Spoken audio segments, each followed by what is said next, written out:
Hi guys, welcome to SJ Masterclass, a podcast where two friends and avid readers are working to build an encyclopedia of the universe written by Sarah J. Maas, one series at a time, cross-referencing as we go through the text.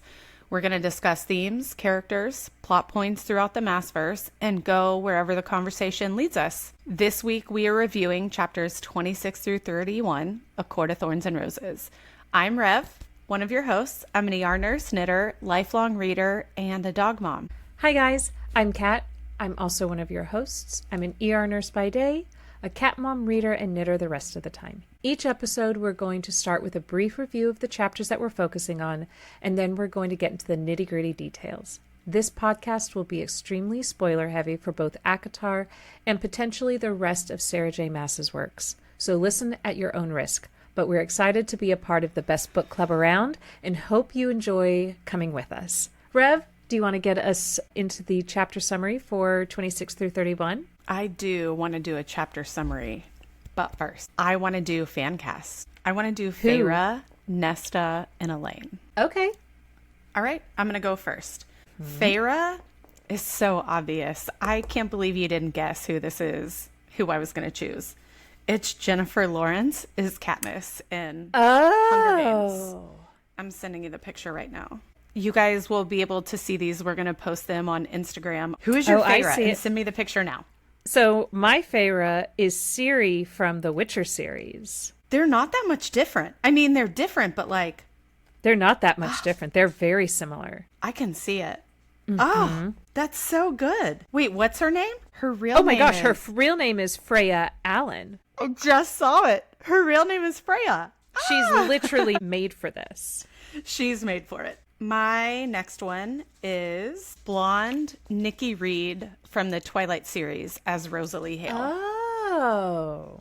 This is so Nesta. This is how I see Nesta in my head. Man, our Nestas look really similar. So there used to be a series. I was obsessed with it. I've told you about it, called Vampire Diaries. It had a spinoff called The Originals. Then that had a spinoff called Legacies. In Originals and Legacies, there was a character whose name was Hope Michelson. This is what she looks like. She is my Nesta. Oh, dude, we are so on point up to now. We are. I'm excited for your Elaine. My Elaine is going to blow your mind. I don't think you are going to be like, oh, my Elaine is exactly like this. My Elaine is Alanis Morissette circa 1997. Really? Like, look at that picture I sent you. Yeah. It's very like Elaine vibes with like flowers in her hair and like just gardening, but like not when she's singing. Dogma style. I even looked up Dogma pictures and I was like, oh, that kind of is it, but like this picture fit better. Mine is Francesca Bridgerton, the new reincarnation of her. Man, our stuff is not that far off, Kat. It's not that far off, and they're all kind of right there. Whoever's casting for this TV show, contact us. Contact us. Okay, can I get in chapter summary? I dare you to do it. Starting with chapter 26. Rhys shows up in Springcourt and talks about the decapitated head that he left as a gift. He asks for Feyre's name, and she says, Clare Beddor. Not hers. We've heard that name before. Chapter 27, Tamlin tells Feyre he's decided to send her back home to the human lands, and she and Tamlin, quote, make love. Later, Feyre arrives home to an excited Elaine and a very reserved Nesta. I wonder why that is. Next, Feyre sees how much wealth Tamlin has sent her home with. I mean, we're talking about like suitcases or boxes or trunks or something full of like raw jewels. She hears about how the villages have received the family since Tamlin improved their lives. That's an interesting part of the story. Elaine tells Feyre that Nesta tried to come visit her while Feyre was away at their aunt's house. That's such a big deal, in my opinion. That's such a big deal. Feyre hands out coins to the local villagers. Even though they've like shunned their family for years, she still is generous enough to go hand those out. But we'll get into that later. Nesta tells Feyre that Tamlin's glamour did not work on her. Now we know why she's reserved. Verifies she did attempt to enter Prythian, and how much she also talks about how much she hates her father for everything he contributed or did not contribute to their circumstances. Last of all, Feyre decides to return to Spring Court, and when she arrives, she finds there's no one there and it appears abandoned. And that's where we end our reading for this week. Do you want to start us off by getting into the details? I absolutely do. So the first thing I wanted to talk about, one of the book club questions I had, is a little bit about these parts, but something that I've kind of been thinking about for the last few chapters. Do you think the Blight is another name for Amarantha, or is it a part of the curse, or is it something different? What is the Blight that they've been talking about for the last 20 chapters? My opinion is the Blight are the symptoms of the curse that Amarantha has placed on Prithian. The Blight is like everything that we see happening with the High Lord's inability to control their courts / possibly High Lords not even being present in their court, right? Because they're under the mountain. But I do think when we talk about Blight, it is also synonymous with Amarantha because one doesn't come without the other. I think similarly, because it definitely feels like at times when they are referring to the Blight, especially Lucien and Tamlin, they are referring specifically to Amarantha. But I feel like as I've done these chapters in this read, I'm viewing the Blight as a vague term for both Amarantha and her wave of evil. And I think we'll get into it in this discussion. But during these chapters, I definitely felt like the Blight was referring to the consequences of the curse. But if we're going to start getting into the nitty gritty of this, what's your pen?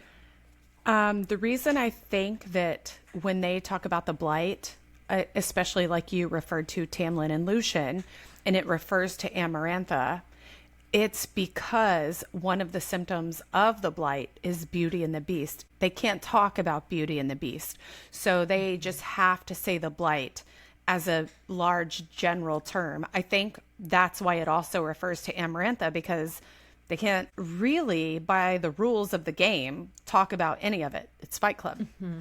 Yeah, I agree. Let's get into the nitty gritty of these chapters.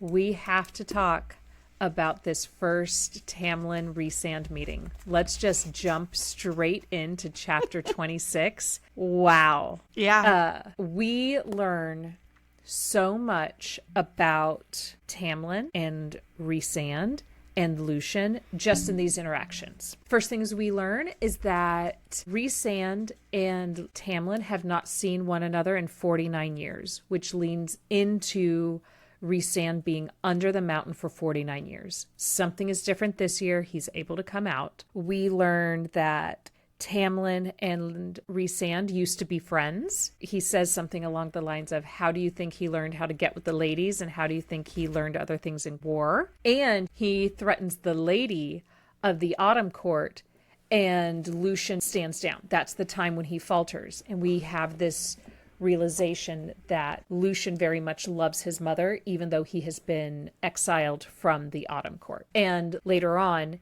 in the third book, during the High Lord meeting, when there's this big ruckus, Eris also stands in front of the Lady of the Autumn Court to protect her. So those boys love their mother. Okay, so when I think about one of the first things you mentioned was Tamlin and Rhysand used to be friends.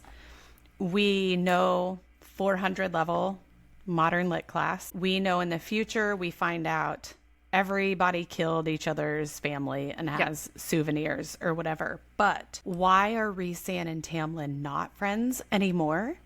Is it because Tamlin had a crush on his sister and that's why we have Starlight Pond? That's just a little throwback.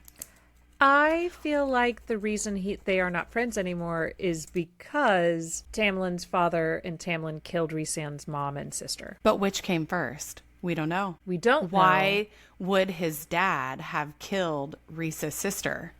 Because Tamlin had a crush on her?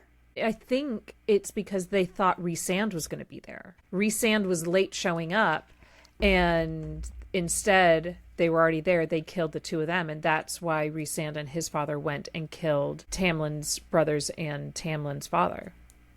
It doesn't rule out that maybe he had a crush. Sure.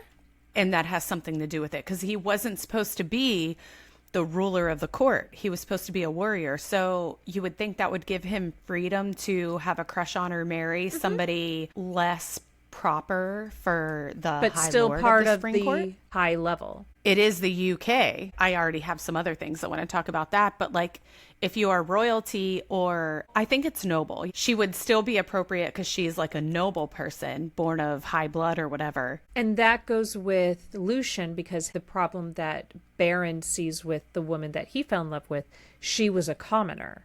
And even Rhys references her now.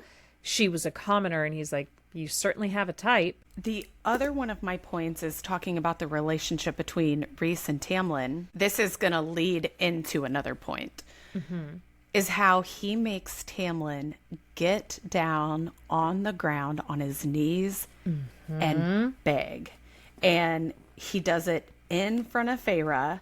And then he is so overwhelming with his flexes on Lucien. Like, at one point he is talking and he stops and he looks at the table, runs his finger over the chair, smells the goblet that she was drinking out of, and then gets this look on his face and is suddenly lunging and is right in his face, and then brushes him to the side. Does he at this point know that Feyre's his mate and these guys are standing between him and his mate? He has to be so mean and derogatory to her because he doesn't want Amarantha to do anything to her. But the way that he flexes and the way he's so angry, like, he at one point instantly gets a snarl of fury and anger on his face. And I think it's when he's looking at Lucien. And that's because Lucien is standing between him and Feyre. But how does he flex on them without letting Amarantha in on the secret that Feyre's his mate? I have a lot of thoughts. Okay. I know. So I just want to say this is one of the reasons why I love this podcast and what we're doing, because we are reading the same text and we are coming away with completely different reactions and getting to the same point, because obviously we all end at the same point of the book. I love, because I have read this whole scene completely different. So let me just tell you how I'm reading it. Why is Rhysand flexing so hard on Tamlin? The whole blight and the curse is happening because of Tamlin.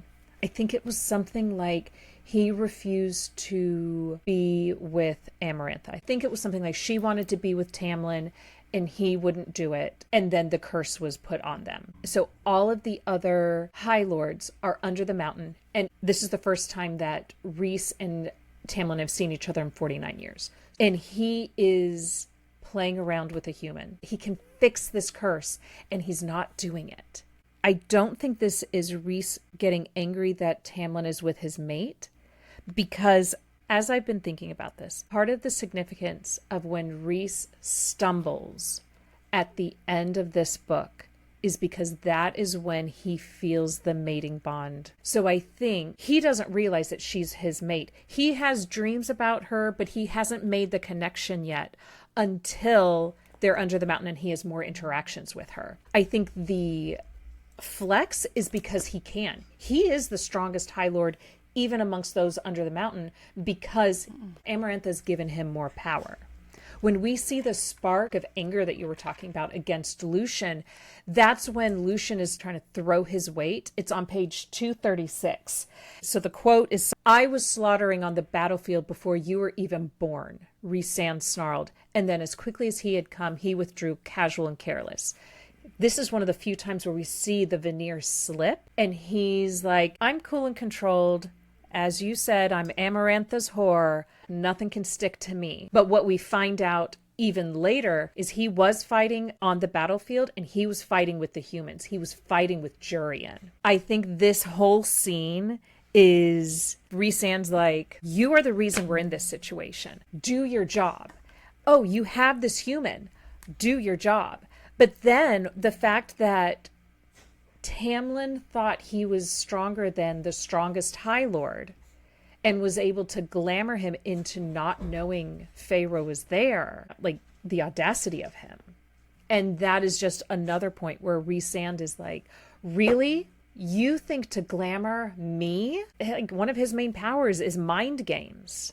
Yeah, go for your pin. On page 251, Feyre feels wrong for Tamlin because she would grow old and die. But then she goes back to the human lands and she decides to return back to Spring Court anyway to save Tamlin.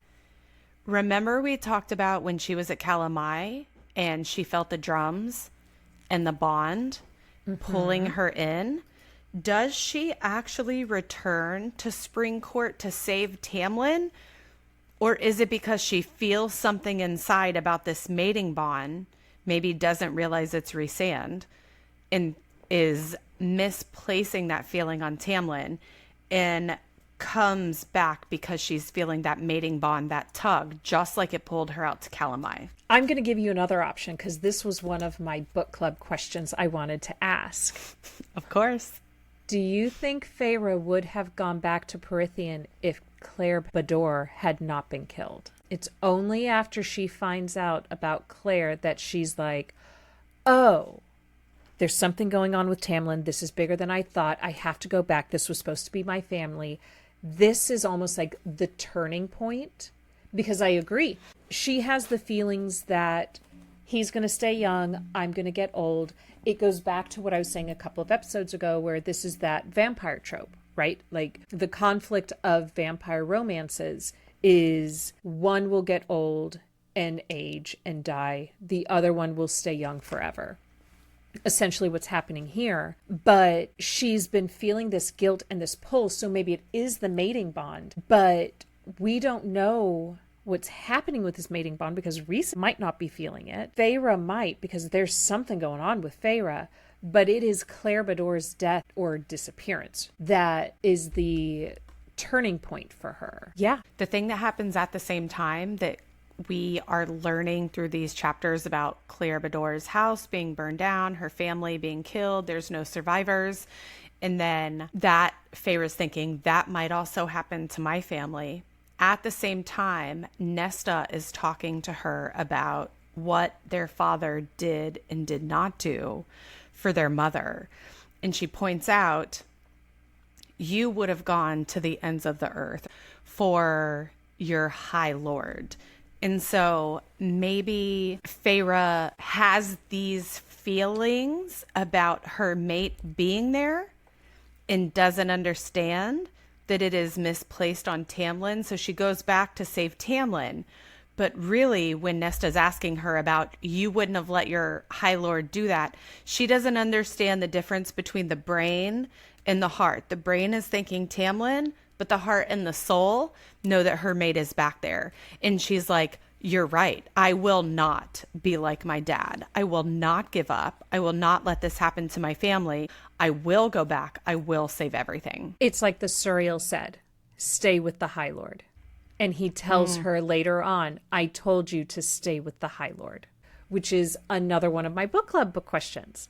We're just kind of going through them all. If we did not have books 2, 3, the novella, and Silver Flame, would you be reading it differently? Because we did. We were all rooting for Tamlin. But how much of what we're saying now is the Charlie Day red string on the board? Because it's like you can't watch a Titanic movie without knowing how it ends. You can't read Throne of Glass and think, oh, who is she going to end up with? Dorian or Chaol, when you know the ending. Those first couple of books change their perspective. Reading this now, we are looking at this with such specific knowledge. 400 level modern lit. Mm-hmm. But you were mentioning their father and Nesta and like the whole kind of, we're jumping a couple of chapters to when she's in the human lands. There is a scene when the father says, I'm thinking of buying the Beddor lands. And Elaine is like nodding her head in agreement and saying, yes, you absolutely need to do this. And Feyre realizes what happens and she thinks to herself, Nesta's eyes are already on me. Nesta is not saying, yes, buy this. There is something about Nesta in these chapters versus Elaine in these chapters. And Elaine and their father are so similar. There's reference to how the cooks and how the gardeners and how the servants all dote around Elaine. They are not good people. They are picking up the leftovers of what they can and trying to make money off of it. Nesta doesn't want anything to do with this. We are kind of on this topic, and I agree with you that they are not good people. This is why I think we talk about so much about like A Court of Wings and Ruin, compared to how they feel about their dad now is so much different. And how literally Feyre, Nesta, and Elaine are all three different people by the time we get there because of what happens in the cauldron, and we're jumping forward. But we're talking about how a lot of them are not good people right now. But I think this is where we see that Nesta is a good person. We are going to see Nesta become the boss bee. When I hear people talk about how horrible Nesta is, I want to point them to chapter 30. This is the girl who left and went after her sister, but couldn't because of Fey magic. This is the girl that broke up with her boyfriend because he would not go with her to save her sister. This is the girl who was so strong-willed, she was able to withstand Fey glamoring, something that we learn later within this chapter chunk that Rhysand was not able to do immediately. A human was able to withstand Tamlin's power, unless the reason why is because his power is dwindling. He glamored Rhysand momentarily. That is how strong this girl loves her family. And when you realize why she doesn't forgive or understand her father, it's because he had all of this money, all of these ships, and he didn't do anything to save his wife, her mother. I get it. The selfishness of this man. This is like leading into the point that I was getting into. It is Nesta's honesty. She talks about glamour not working on her, going to save Feyre, and why she wanted to spend all their money. Because she wanted to provoke her father into a position to like have to stick up for them because of how angry she is about how basically her mom was treated, the one she's compared to the most, right? She's the most like their mom. And then at the same time, she keeps a piece of the painted table and throws it down. Not like in a disrespectful way, but she's like, I'm angry. I keep thinking about this. And the way that I transform this, sorry, this is going to get into my ER nurse thinking, is let's talk about trauma responses, right? We have fight or flight or freeze. And obviously, Nesta is always fight. Feyre, as we have seen, she's a flight. She fled. Even though it was at his request, she acquiesced. She fled from Springcourt. And I think that explains a lot about Elaine. I think Elaine is freeze. She can't react at all. She just freezes and pretends nothing is going on. So what are your thoughts about that? When you were talking about how Nesta has the piece of wood that had the foxglove painted on it and she throws it down. First of all, while she was in Prythian the whole time, Feyre was thinking, I bet Nesta's happy I'm gone. I bet they don't even remember me.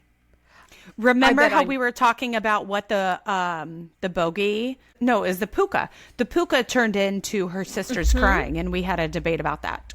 Right. And even when she's not around things that are going to inspire that, she's thinking, they're just going to think I'm dead. Are they going to even remember me? Elaine and her father remember her, but she's out of sight, out of mind. Nobody recognizes her. But Nesta took a piece of their home with her, took that wood with her, and is like, I remember everything. I remember what you did, and I hated you for it because you made it so that he wasn't doing what he needed to do. But she keeps this piece of home with her. Later on in the chapter chunk, when Feyre goes back to the village and she sees their cottage, she's talking about how Elaine viewed it as shelter and Elaine viewed it as hope. She viewed it as a prison and she viewed it as hell. And she even says, in Prythian, or thinks in Prythian, my home is hell. Nesta took a piece of that shelter, that hope, that hell, that prison with her. She never let it go. And I think that says so much about her character, because she knows who she is. She knows where she came from, and she's not going to forget it. She's not going to ignore it. And I feel like Elaine makes a comment how it was a little bit weird, how everybody acted like they were gone for 8 years, but she goes straight back into society. It's Nesta who pulls back. And Nesta is acting like what Elaine does when they become Fae. When they become Fae after the cauldron, Elaine is the one who is withdrawn. Elaine is the one who can't seem to acclimate. Nesta accepts the fact that I can't fix this. I'm going to do what I'm going to do. It's such a good Nesta chapter. I don't know if you know. I've never said it before. I'm a fan of Nesta. You are. And there's one line that I love, which was on page 253 of Feyre's thinking about Nesta. She'd been made differently, from something stronger and harder than bone and blood. She was as different from the humans around us as I had become. But Nesta never left. Feyre had to leave to become what Nesta was born as. Nesta's this girl, a boss. She knows who she is.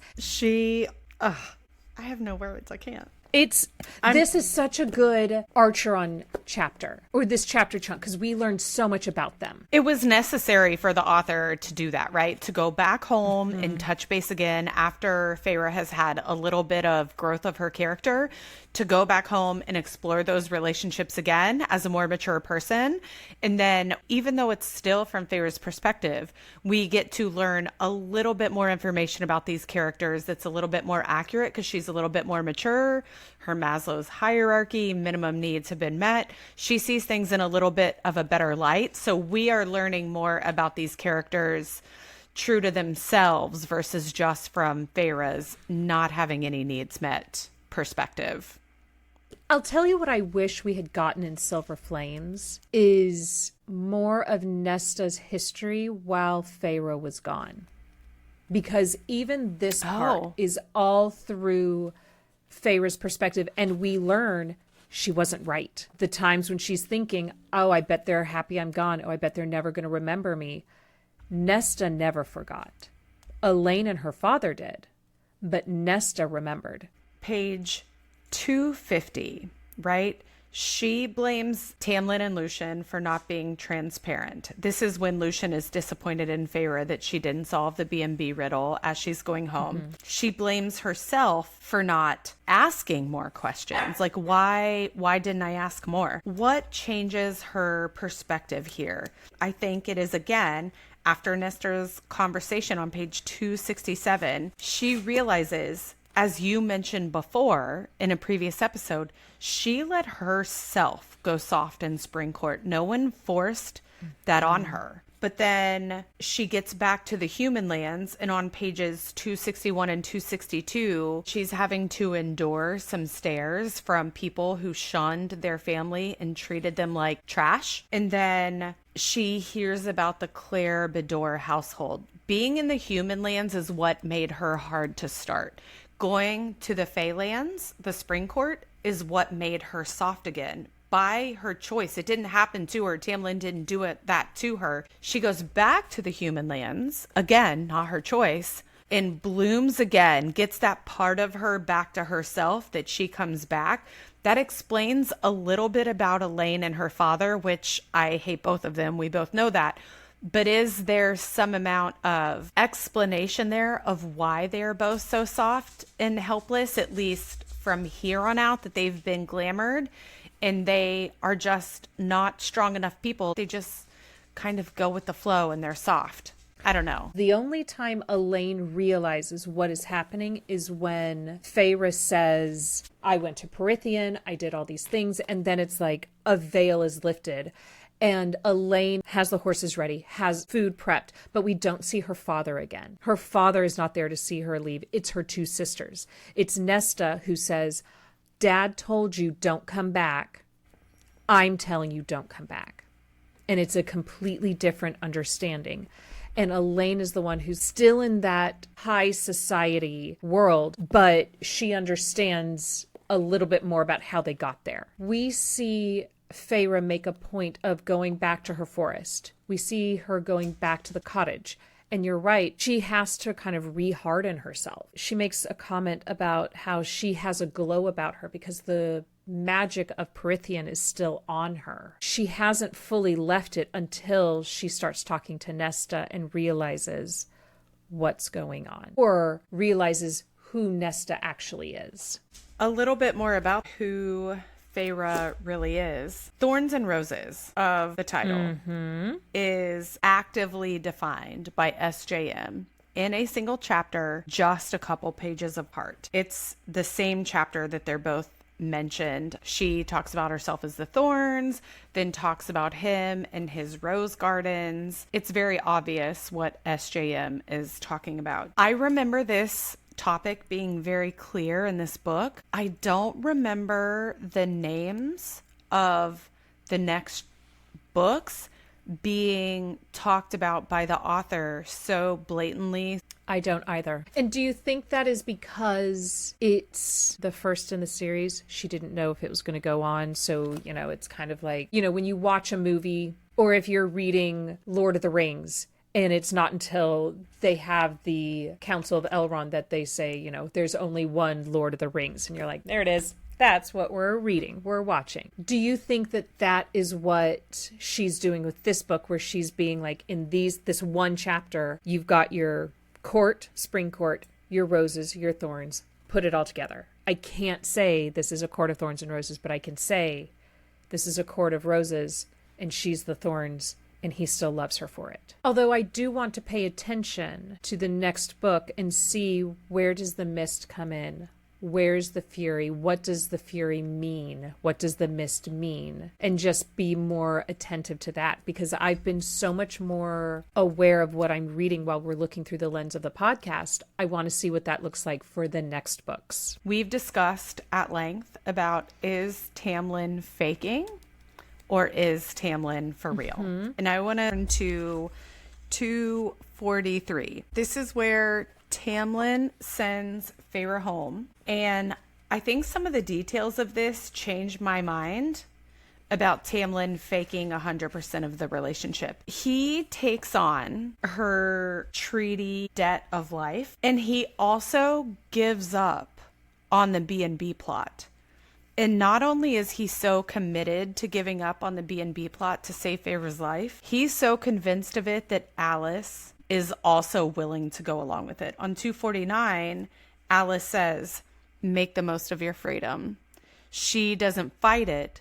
She supports Feyre going back. Do we have to rethink how much Tamlin actually loves Feyre, because he's willing to give up B&B and put the entire Prythian up for getting destroyed to let her go home and be safe and to protect her? And I don't think this is a long-term game, because he sends her home with all these raw jewels, all of this wealth, and the fact that he didn't have a plan in face. There's not a fairy that comes and convinces her to change her mind. It's her sister, Nesta, that convinces her to change her mind. So this is not part of Tamlin's plot. This is Nesta not being fooled by Tamlin.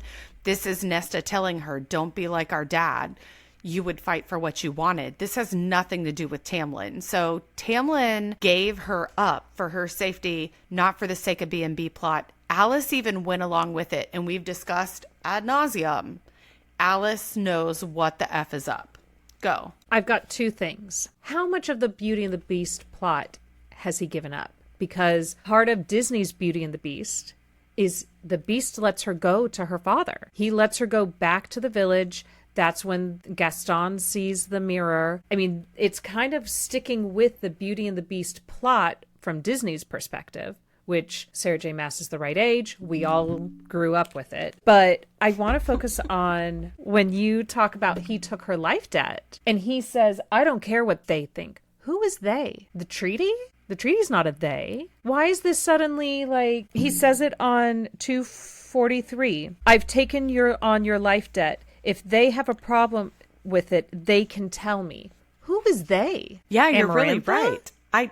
I have not really thought of that. Who is enforcing the Fey Treaty? How have we not talked about that before now? Who is enforcing this? And going back to Nesta, she's the one who says he was talking about some nonsense treaty. This goes back to what you were saying in episode 1. The Declaration of Independence. Saying, like, why isn't anyone talking about the treaty? Nesta the whole time was thinking, what is he talking about? There's this nonsense about a treaty. We don't deal with that. We are just common people living in a house. After this book, do we ever hear about the treaty again? I don't know. Is the treaty even a real thing? I do just want to make a note that on page 232, before she goes back to the Fey lands, Feyre wonders if an emissary is another word for a spy master, which is what Asriel is to Rhysand's court, which goes back to last episode where I asked if they were the same. It is kind of confirmed that they are. So does that mean that when Lucien leaves, the Spring Court has lost not only its emissary, but also the person who's going to know all of the secrets within its own court? What is your pin? I have page 232. Lucien is a spy master, like Asriel, just like Kat said before. Why does SJM make them so similar? And I think that kind of is a question to answer your question, because it explains why the Night Court is so successful and why the Spring Court cannot be successful. Because now, not only does the Night Court have Asriel, who is their spy master, they also have Lucien on their team, and now Spring Court has no one. To tag on to that, it is said when Lucien is talking about him being a spy master, he says his contact in Wintercourt has reported there's several Fey children lost to the Blight. Night Court remains unscathed. Why would Amarantha let that story remain in place about Night Court being unscathed if she has power over Rhysand? Because she wants everyone to know she's all powerful. Why is the story still circulating about Wintercourt being so affected by the Blight? It's so many questions braided together into one big idea. Please go. Okay, so I'm going to address the first thing, which is why the Night Court goes unscathed. Because Rhysand is Amarantha's pet. We know that under the mountain, he's the villain. He gets more privileges than the other High Lords and everyone there. And he's doing all of this to keep Valeris safe. So he's going to do all of the things that he doesn't necessarily want to do. He's going to kill Clare Beddor's family. He's going to torture Clare. And we see her body hanging up. We see him do these things that the Rhys we learn later on would not be doing. So as payment for him, the Night Court doesn't get touched. But this also makes me go to your other point about Lucien in the Night Court. When Rhysand is in with them talking and he says, this is why your court's a problem, is because you don't hold rank or you don't enforce rank. When we think of the inner circle, at least me, I don't think of them having ranks. I think of them just being one big happy family. But when Rhys introduces them to Feyre, he introduces them all by rank. He introduces Cassian as his general. Asriel is his spy master. Mor is his second in command. And Amren is his third. Or maybe they're reversed. And she thinks, oh, how is a female your second? And he's like, if I'm gone and Cassian's gone and Asriel's gone, you don't want to deal with her. But they all love have that part. ranks. I remember that. Sorry to interrupt you. I remember that when we were reading, and like how much power and how much respect is given to Mor in the writing that SJM does. It's like, if I fail, if everyone else fails, Mor's there and she's going to clean house, is like how he phrases it, kind of. But everybody knows their place. And we find out the reason why he gets trapped under the mountain is because he told Cassian and Asriel not to come with him, and there was no one to sip his drink. But why is the Night Court so much more successful? Because Rhysand's doing what he has to do. He's playing the game with Amarantha. Is playing the game. Tamlin's not. Tamlin's just staying in his castle. And Rhysand even says something like, you're just sitting around here. You're pathetic. You're not the High Lord that was fighting in the Great War. Well, the Spring Court is just there. Yeah, go for your pin. I think the right way to say this is Tamlin was playing checkers while Rhysand was deciding to play chess. Rhysand is looking at his court. Tamlin is looking out for himself. Yeah, that's really, really a good point. The Night Court has remained unscathed, and Winter Court, all these people that are fighting back are losing. Rhysand is saying, I might be losing this battle, but I will win the war.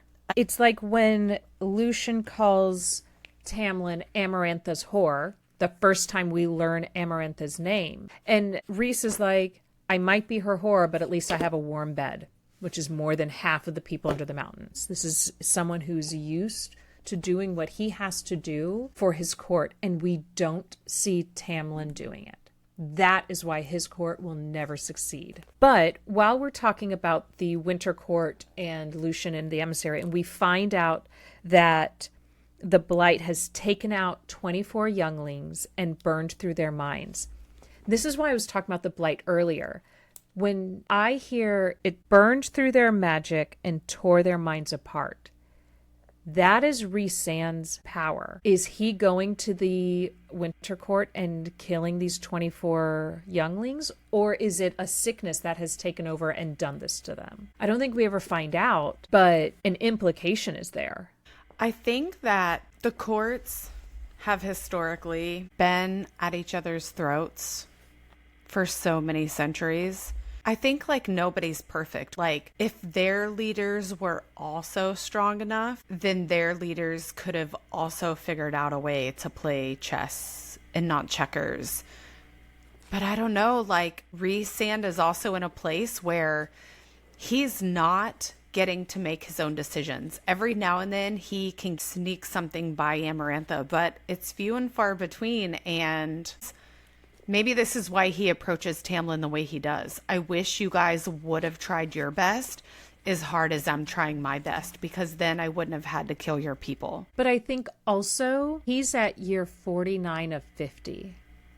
If he isn't doing the things that he has to do, and if Tamlin doesn't get his act together, this is the rest of their lives. It's not like after 50 years, it's all going to go away. If that curse isn't lifted, it doesn't get lifted. Yeah. And that's pretty heavy. Forever. He's doing a lot for his people. Ugh, I tell ya, I know he is problematic, but I am a Rhys woman. I only have two more really small things, and then we can finish the rest of the episode on your things. My first small thing is what I talked about earlier. I found more proof of your theory that Prythian is shaped like the UK, because on page 249, when Feyre is leaving the Spring Court and going back home, there's all these things like, this must be some mortal fashion among the wealthy. I expected to get a parasol. I have these lace gloves that are useless and flimsy. I also have this absurd little ivory hat. That sounds like a fascinator. Fascinator hats that are very specific to UK. American women, European women do not wear fascinators unless they've been invited to like a royal or something kind of event in London. And then the other thing is on page 256, Elaine talks about these bulbs. She pointed with a gloved hand. So can we just say, we've proven your point. She does calluses. Wear gloves. No calluses. That's my next point. She wants Feyre to go with her to visit the tulip fields of the continent. So we know, looking at the Prythian map, the continent lies to the east/southeast of Prythian. So if Prythian is shaped like UK and the tulip fields are on the continent, doesn't that mean that the tulip fields are in the Netherlands? Yes. It just tracks with your prediction, I don't know how many episodes ago. I'm going to pick up where you left off on 256. She would have marveled, likely wept, at the gardens I'd become so accustomed to, at the flowers in perpetual bloom at the Spring Court. Once again, thinking how well Elaine would have fit in to the Spring Court. But it's also mentioned a couple of times Like you said, she wants to go to the tulips and the continent. And then as Feyre's leaving, Elaine says, I really wish we could have gone to the continent together. I suspect her book will be going to the continent. And it'll have something to do with the Spring Court. That is my prediction. And then you mentioned the calluses. Do you think when Feyre is turned into a fae that she loses her calluses like someone else does in another book series? I don't know. I mean, it would kind of track with Rhysand ordering the other two Illyrians. You might have heard of them. Their names are Cassian and Azriel, to train her in fighting and flying. And I think very specifically to get them back. Azriel, train her in fighting with weapons so that she can get them back. But I would like to see, because like when Aelin's remade could be the same as when Feyre is remade, and that both of them have to go through this retraining after they've had a rebirth into a new person, a new body, to get back or learn how to be like fighters. And there's so many mentions of calluses. It's not on accident. So yes, I'm going to say yes. I have two more potential foreshadowings and one more Charlie Day crazy theory. The first foreshadowing is on 249 when she's coming down. They're in the Spring Court, and Lucien looks at her and he's like, those clothes are enough to convince me I never want to enter the human realm. And she says, I'm not sure the human realm would know what to do with you. He spends so much time in the human realm. Like this, I think, is leading towards my Pride and Prejudice plot line for him, where he's making these kind of cutting remarks just about humans in general. To pull this back, when I was talking about Lucien saying, I thought you were smarter than this, and that Feyre should have figured it out, does he end up getting convinced after Feyre comes back from the human lands and wants to save everything, and then is like, yeah, I know I'm only a human? Does that then win Lucien's favor to be pro-human and be like, I've been proven wrong? I guess maybe I should give these people a little bit of credit and maybe try working with them, because what we've been doing hasn't been working 100%. And then he starts to branch out because he's an emissary. That is what kind of his special power is, his spy master power, just like Azriel. Let's reach out to people. And it's this interaction with Feyre that starts the chain reaction that ends up letting him go to the human lands and be with humans and make possibly, as Kat predicted, the biggest character arc in any book ever, that Lucien ends up with a human. My next foreshadowing is 239 when Rhysand is with Tamlin and Feyre, and he kind of has her in his power, and he goes, if it's any consolation, she would have been the one for you, and you might have gotten away with it. A bit late, though. She's more stubborn than you are. Yeah, I was wondering what I have that highlighted, but I didn't put it in my notes because I couldn't figure out a good question or a good answer. So I'm happy you brought it up, because I just don't know. Like, what does that mean, actually?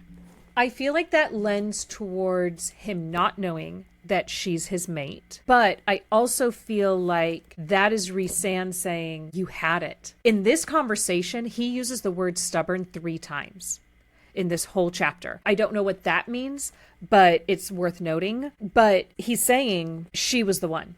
She could have broken the curse. She was the one for you, and you blew it. I think it's foreshadowing. I think he knows they could have gotten out.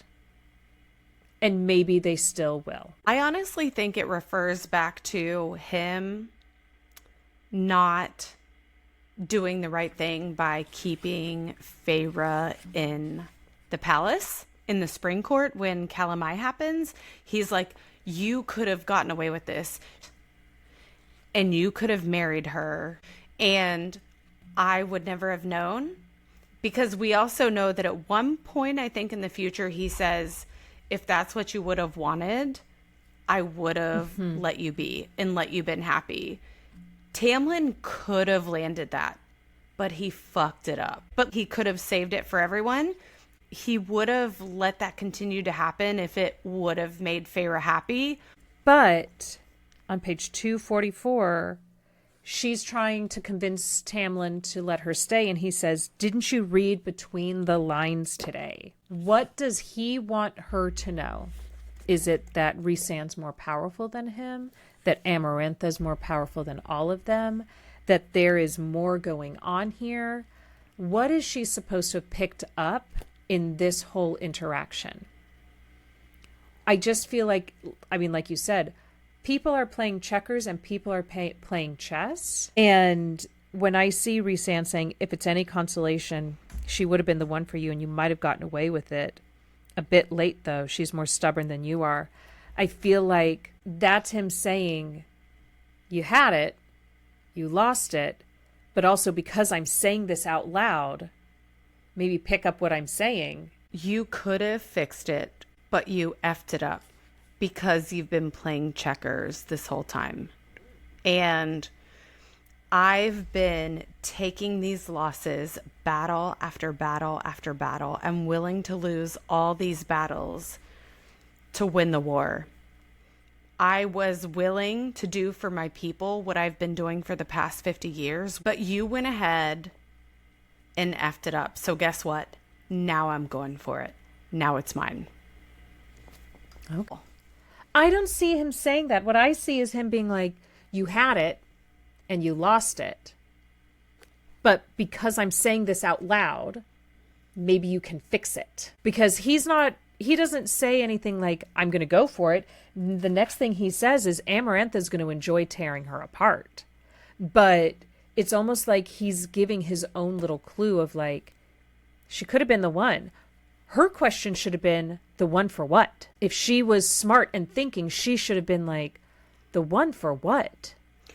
I'm reading the chapter differently. He's telling him, Amarantha is now going to tear her apart. And Rhys knows that she is his mate. He was willing to give up what is happiness for him for the betterment of every one of his people in the Night Court. He was willing to take the hit.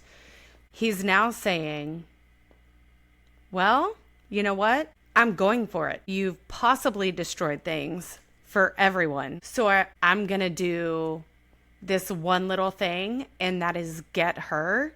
Because if you can't land the win, then why should I give her up? Now she's mine. And this is why I love doing this podcast, because we are reading these same words, these same chapters, and coming away with completely different understandings of what's happening and different theories about it.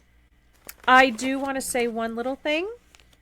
I'm surprised you didn't mention it. She enters Prythian on a white horse and leaves on 6 white horses. Dude, I didn't want to mention it because I did not want to beat a dead horse. Pun intended. See what I did there?